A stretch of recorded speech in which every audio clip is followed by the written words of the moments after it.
Executive Suite with WPRI.com reporter Ted Nisi.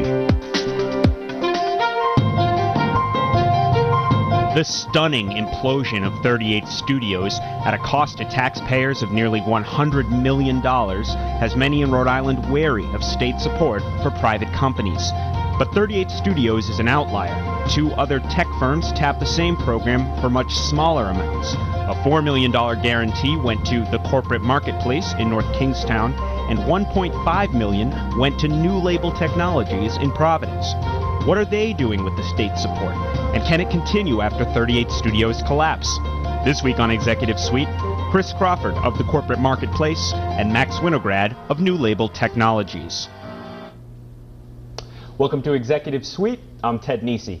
Max, Chris, thank you for being with me today on the show.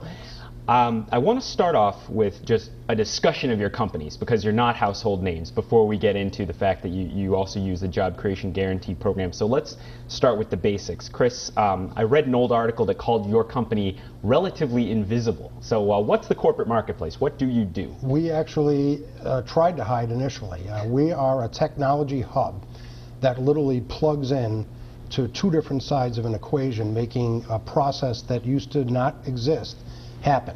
So on one side we plug into the best brands in the world, and on the other side we plug into corporate America, which is very wired, and we allow for transactions to happen that otherwise couldn't happen previously. Now I'm a little, can you get into more of a layman's detailed explanation Sure. of how that works and what we're talking about? There are a plethora of corporations around the United States and the world that use incentives to motivate and reward their employees. And what we do is we allow for that process to happen seamlessly by bringing the best brands in the world into that equation. So IBM and General Motors and AT&T and Exxon, all customers of ours, are able to access rewards to give to their best employees. And an order placed on our system today ships today or tomorrow directly from the factory to the winner of that particular reward. So you've sort of become the hidden retail arm of these. Correct. We have no inventory. Everything is virtual.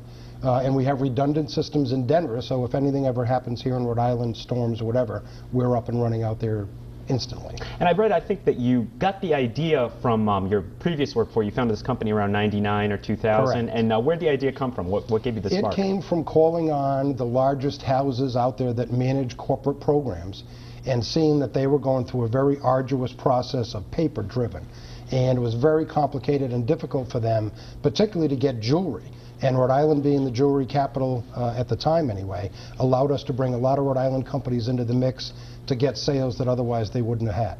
Interesting. And now, Max, NuLabel, I actually was saying to you before we started, I remember at my last gig at Providence Business News covering you as a student at Brown University in the Rhode Island Business Plan competition. I think you were a semifinalist? Yeah. Semifinalist. So it's obviously worked out pretty well so far. Explain to us, what's NuLabel Technologies? I think you have some props to show us exactly what we're talking about. Yeah, so I've got here the problem and the solution. I'll hold them up for people so we can see. The problem is today that every time a company like a Walmart or a UPS prints out a label, they have to peel off the back of the label, and you end up with this waxy silicone trash. Sure, everyone knows. And there's millions of pounds of that go to waste or incineration every single year, and they're also paying for it.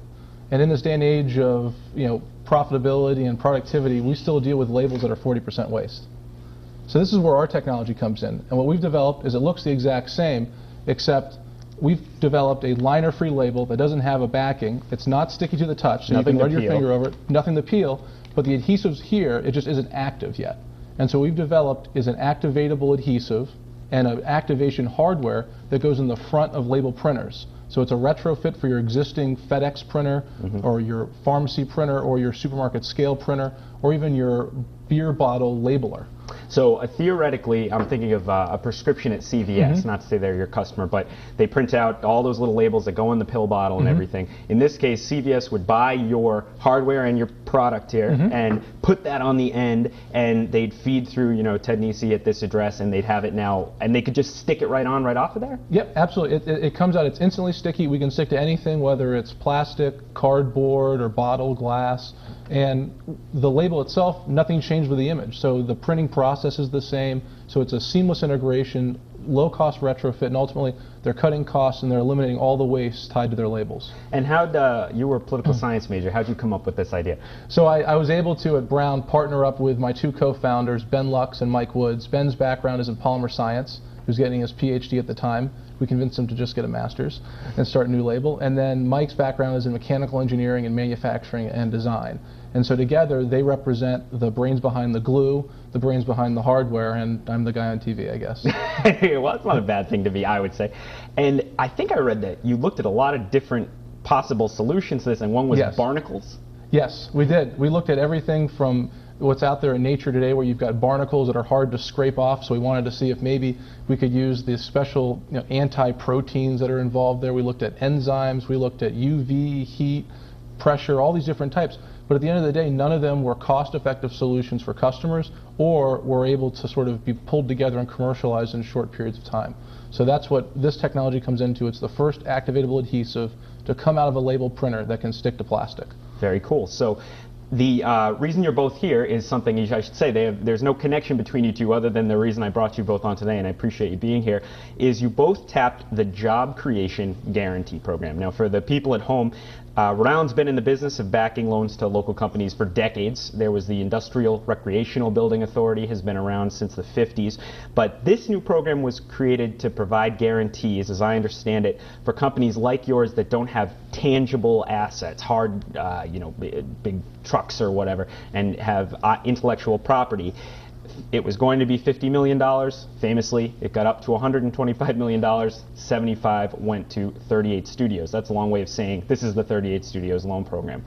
I want to start with you, Chris. You said the program shouldn't be tainted because of it's associated with Schilling and 38 studios. Why? Why was it important to you? I'd actually like to see it expanded. I think as originally construed, the program was designed properly and was a very, very good idea. If anything, I'd like to see some equity matched with it, and then also some banks matched with it on the side to create an even bigger pool for people to be able to pull from. For a company like ourselves, a software entity, if you will, it's very hard to go out and get capital from banks that you can use. They're looking for hard assets. We actually had a bank say, go out and buy $1 million printing press, we'll give you the money today. Well, we didn't need $1 million printing press, so it was a nice idea, but we needed capital to grow in a different fashion. And the only way to do that was to go with this Jobs Guarantee program. And we've structured our deal quite a bit differently than the Schilling deal, if you will. How so? It's a lot smaller amount of money. $4 million, I believe? $4 million. It's tranched. So we have taken down $2 million. Of the $2 million, we've put $1 million in a bank that neither us nor EDC nor our bank can touch as a reserve in case anything should ever happen to happen. We're managing the company to grow profitably. We're adding the number of employees, 17 this year. We've just added 5 new kids right out of college last week after a pretty rigorous process to find the best kids we could get our hands on. And we're able to now step on the gas and grow very quickly. We're already growing at 30% a month. We think we can do even better. And we're going to manage it, we're going to be profitable, and we're going to drive that revenue, and then we'll hit the other tranches, but only after those things actually happen. So could you have continued to grow without being able to tap this? Not this quickly. Could we have? Yes. But our goal is to grow much quicker than the 49 jobs we've committed to. I'd like to grow into the hundreds of jobs, and I'd like our company to grow into a $100 million, $200 million, $300 million company as quickly as we possibly can. But we're going to do it very prudently. And which may have been the problem with 38 studios. All right, we have to take a break. When we come back, we're going to talk to Max about what the Job Creation Guarantee Program did for NuLabel Technologies, and we're going to look some more at the argument in favor of having a program like this here in Rhode Island. Stay with us. You're watching Executive Suite. That was good, yeah. I'm still getting on the timing.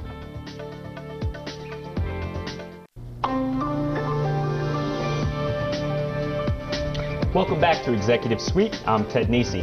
Our guests this week, the other two companies that use the 38 Studios loan program. We're here with Chris Crawford of the Corporate Marketplace and Max Winograd of NuLabel Technologies. Before the break, we heard from Chris about why he used the Job Creation Guarantee Program. Max, tell us about why you used it at NuLabel and what you got and what it's done for you. Sure. As an early stage company, one of the hardest things to do is to attract funding from investors or to attract financing from a bank. And this program sort of sat in the middle between those two funding gaps. For us, we were able to go out and attract private funding from angel investors and venture capital, and then use that as part of a story to talk with the state to use this program, as Chris did, as essentially rocket fuel or rocket boosters to help us just grow faster. We wouldn't be hiring as quickly as we could without having this extra backstop of the loan guarantee in place.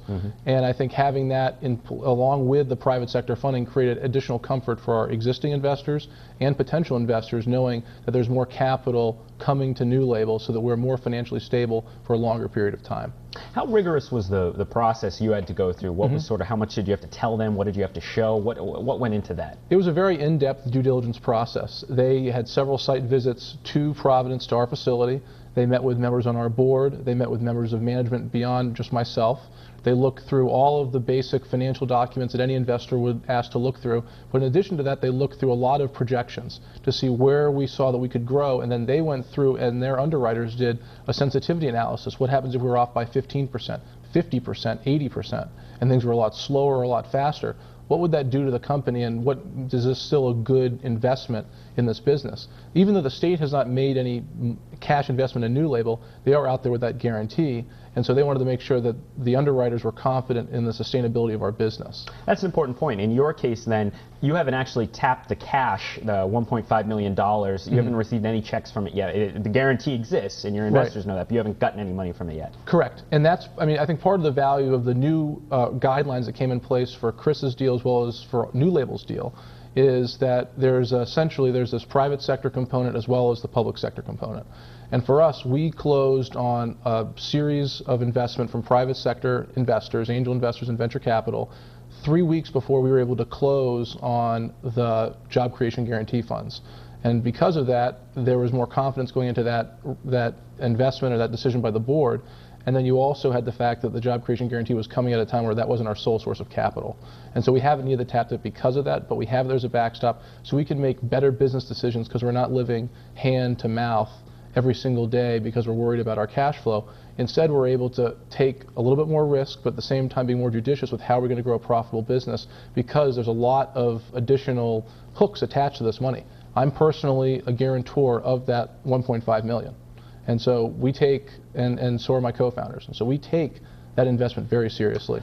I got to ask the question everyone at home will wonder, which is, Chris, what happens if you go bust? Sometimes things go wrong at a company. We've just seen this. People are freaked out about what happened with 38 Studios. What happens? What's the taxpayer side of this?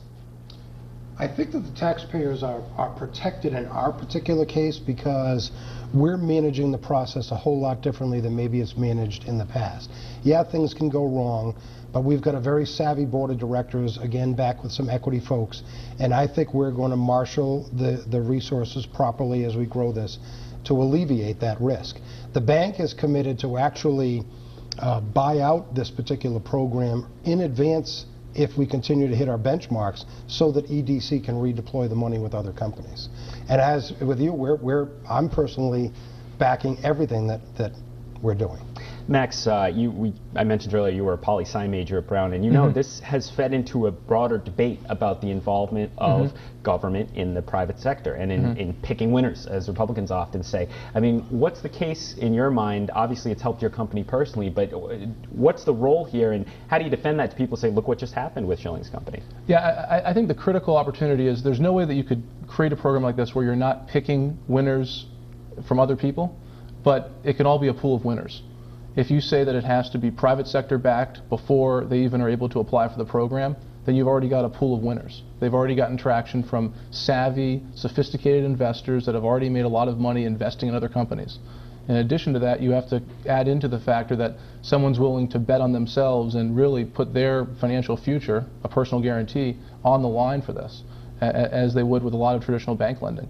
And so those components make it more likely that you're going to have a company that's a winner and an entrepreneur that's a winner, and then you're just picking among a pool of winners to find the greatest opportunities for success and the biggest outputs for Rhode Island from a job creation standpoint and revenue generation standpoint. So I think it can be done as long as it's not the government that's first in line. If they're first in line, then yeah, they're picking winners and they're picking losers.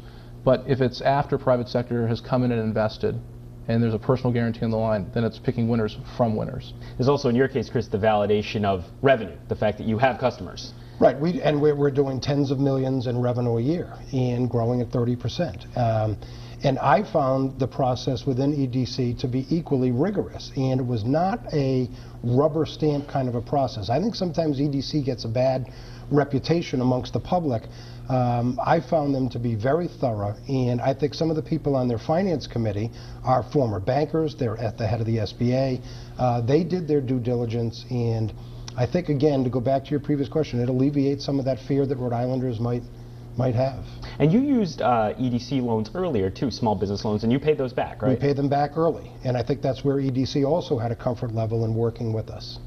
All right, well, we have to take another break. Coming up, the big questions in Rhode Island. How do we get the economy back on track, and what are these two seeing on the ground? Stick with us. You're watching Executive Suite.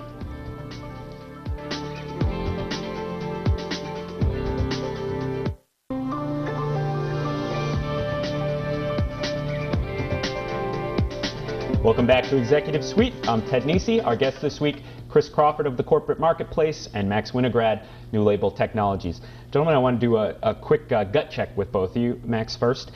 Rhode Island is bad for business. True or false? False. Why? It's because ultimately there's two types of businesses. There are young companies and there are mature companies. Young companies don't care about tax rates and some of the structural issues that are always being batted around on in the newspapers. And so if we can get as many young companies that are forced to grow in order to survive, to come here and start here, and we already have with companies like Beta Spring and other institutions that are incubating great ideas and great entrepreneurs, we're going to be in a great position to be the next Silicon Valley here in Rhode Island. Now I have to challenge you on that. You're the entrepreneur at this table. I'm just the TV hack. But you know, the idea that even a small company wouldn't be that concerned with taxes and regulatory policies, I mean, they have to affect you. What makes you say that? Why do you say that? I'm talking about not small companies, I'm talking about young companies. Excuse me, young companies. But even still, wouldn't that affect your... Well, with young companies, as an example, as a founder, typically founders pay themselves very little because they want to put as much money as they can into the business, into R&D, into getting their product out there. So my partners and I, we pay ourselves very little. So I really don't care what the top marginal rate is at the state tax level. That's not going to force me to pick up and move to another region of the country where it's more competitive. Instead, I'm going to plant my roots in a place where I can create a business that can thrive, that can hire top talent, that can find the capital, both the human capital and the financial capital that it can. And Providence, in the last 3 years, through Beta Spring, Rice, and other institutions, has proven that it can be that exact kind of place. And we just need to think about it more on a regional level, that we're able to compete in the region and be a thriving location for human capital and financial capital. And RICE, for people at home, is the Rhode Island Center for Innovation Entrepreneurship. Yes. Partnership a few years ago. Chris, same question to you. Rhode Island is bad for business. True or false? I think it's very good for business. We've been able to tap into a phenomenal college workforce. You know, we've had kids interns from master's programs at Bryant, RISD, Brown, URI. We've targeted those kids and brought them in as interns. We've hired them. They're still on board. We love the whole educational environment. I'd like to see it actually flourish even a little bit more. We have found it to be a great place to do business. You know, I hear that, and then I think to myself, boy, I just wrote about 11% unemployment. I mean, how do you in your own mind, just as a citizen, square where you see positives here, and yet clearly the state has some real trouble economically? It has trouble economically with the education of the workforce. I think that there has to be a collaborative effort between education starting at the high school level and the college level and the workforce to bring those three together to make it work in a much more quick and an immediacy attached to it, because the opportunity is there, as you said. I think Rhode Island has the ability to actually do this where other big states don't, if we all get together and get on board with it. Have you ever considered leaving Rhode Island, taking Corporate Marketplace and going? No, we've had offers. We just had one about 2 weeks ago for Kentucky. Absolutely not. Bourbon, though, that would be, might be enjoyable. Max, you're from Atlanta, I believe, right? Yep. And you turned down a consulting job when you graduated from Brown, I remember, to build NuLabel and to stay here in Rhode Island. And just this morning, I know you told a group at the Chamber of Rhode Island's the best kept secret in the country. What was the appeal to you, and why did you decide to stay when you obviously could have gone home or gone somewhere else? At the end of the day, when I'd committed myself and my partners, we had committed ourselves to start this business. We then needed to find and identify where's the best place that we can plant our roots and grow and thrive very quickly. And we found that Rhode Island was the perfect place to do that. Because at that stage in the business, you need to find the best mentors, advisors, and folks that you can augment your founding team to get the advice that you need, the access to capital, and the ways to improve your business plan so that you can go out to customers and suppliers and be able to enhance your ability to then succeed.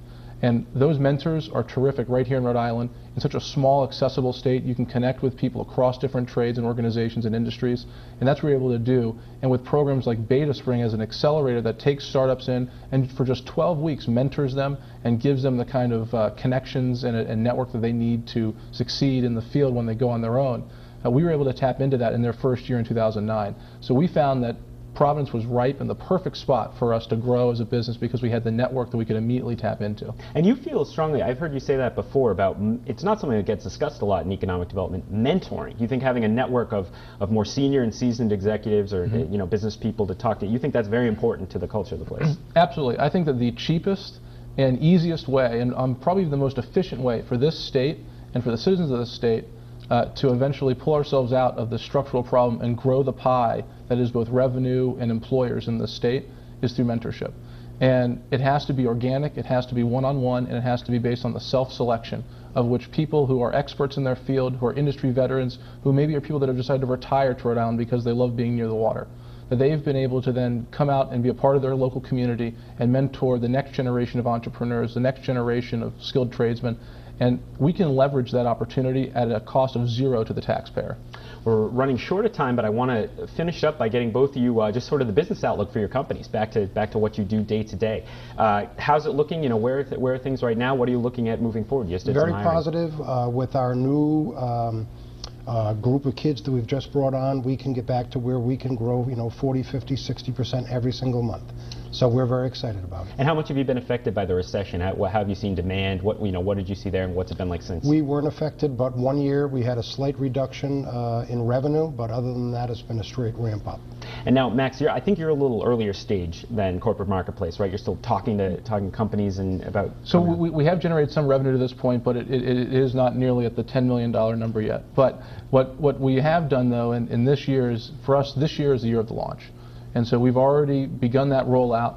Our technology is going to be making its way across a couple different platforms later this year, and we're positioned ourselves to grow both from a headcount perspective, a technology perspective, and then from a customer perspective over the next several years. So we envision continued growth on almost an exponential level from a top line, as well as just an ability to proliferate our technology to eliminate the waste from every label that's out there. And there's interest in this? People want, do you think there's interest in this? It's a double bottom line win because it's zero waste, so you reduce your carbon footprint as a business and you'll save money. All right, that's all the time we have this week. I want to thank our guests, Chris Crawford, Max Winograd, and I want to thank you for tuning in here on MyRI TV to Executive Suite. If you missed any of the show, catch it on our website, WPRI.com.